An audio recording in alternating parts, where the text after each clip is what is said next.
Welcome to The Explainer. Today, we're going to build a science-backed blueprint for your fitness, a plan for life.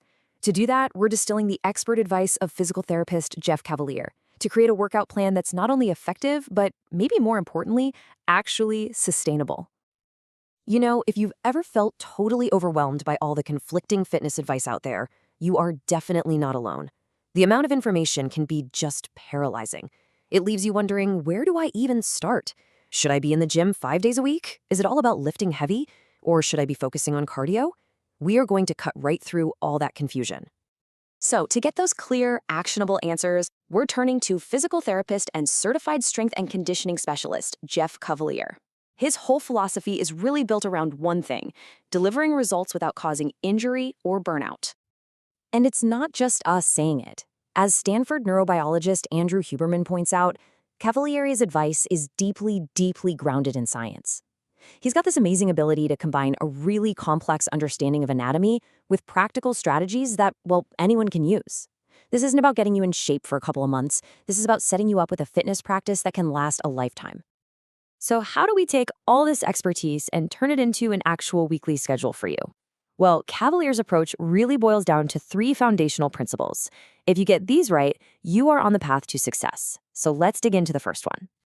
Okay, first up, we have to tackle the big question: balance. How much of your workout time should really go to strength training versus cardio? If you're aiming for overall health, looking good, and being athletic, Cavaliere argues there's a very specific ratio we should all be aiming for. And here it is, the 60-40 split. This means about 60% of your training time should be dedicated to resistance work. We're talking lifting weights, body weight exercises, anything that challenges your muscles. And then the other 40% should focus on conditioning or cardio. This split makes sure you're building strength and muscle while also taking care of your cardiovascular health. It's the best of both worlds. And here's a really simple way to see how this role plays out in real life. Let's say you have a standard 5-day training week. Well, that means 3 days of strength work and 2 days of conditioning. This structure gives you that minimum effective dose for both strength and cardio, and it creates a routine that's balanced and honestly a whole lot easier to stick with. Okay, so we've got our weekly structure down, but what about the daily commitment? How long should each workout actually last?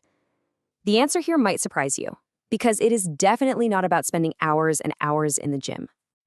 So, the science-backed sweet spot for an effective resistance training session is under an hour. Now, why is that? Well, after about 60 minutes of really intense training, your body's production of the stress hormone cortisol starts to rise pretty significantly, and that can actually get in the way of muscle growth and recovery. The goal is to get the job done efficiently without just overtaxing your whole system. And this brings us to a really powerful point that Cavaliere makes. He says you can train long or you can train hard, but you can't do both. Just think about it for a second. True, high-level intensity just can't be maintained for hours on end. By keeping your workouts focused and concise, you make sure every single set is high quality, and that is what truly drives results. And listen, this principle becomes even more critical as we get older. Cavaliere really emphasizes that our body's ability to recover changes over time. Pushing through these long, grueling sessions can lead to aches, pains, and fatigue that actually end up derailing your progress.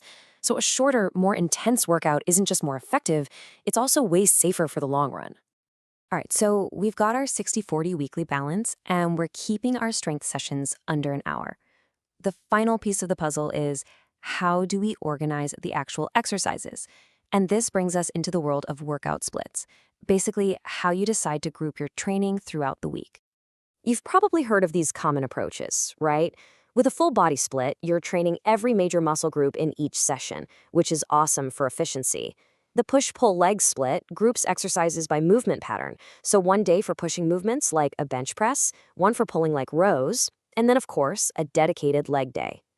And then there's the famous bro split. The bro split is what a lot of people picture when they think of bodybuilding routines, right? Monday is chest day, Tuesday is back day, Wednesday is leg day, you know the drill. It allows for a really high volume and intense focus on a single muscle group, which is why it's so popular for aesthetic goals. It gives you that great pump and a real feeling of focus. So, with all these options on the table, which one is truly superior? Is there one split that science proves is better than all the others for building muscle, gaining strength, and getting lean? Well, the answer is probably not what you think it is. When he's asked to name the best split, Cavaliere kind of pivots away from all the technical details of exercise programming. He reveals that the single most important factor has nothing to do with optimal muscle protein synthesis or anything like that. It's about something far more fundamental. And here it is, maybe the most important rule of all. The best plan is the one you will actually do consistently. It doesn't matter how perfect a program looks on paper. If you don't enjoy it, if it doesn't fit your life, or if you just plain dread doing it, you won't stick with it. And a plan you don't follow is, well, completely useless. So your blueprint becomes incredibly simple. Step 1, pick a training style that you genuinely look forward to. Maybe you love the efficiency of a full-body workout, or maybe you prefer that focused pump of a bro split. Great. Step 2, commit to showing up. That consistency, that is the real secret ingredient. Ultimately, the goal here is not to find some magic routine that's going to transform you in 30 days. It's about using these core principles, the 60-40 rule, the focus on intensity over duration, and the absolute importance of consistency to build a personalized plan that becomes an integrated and even enjoyable part of your life. So the perfect plan isn't something you find in a magazine or online. It's something you build for yourself, brick by brick, workout by workout. And the question to leave you with is, using this blueprint, what kind of sustainable, effective, and enjoyable fitness plan will you build for your life?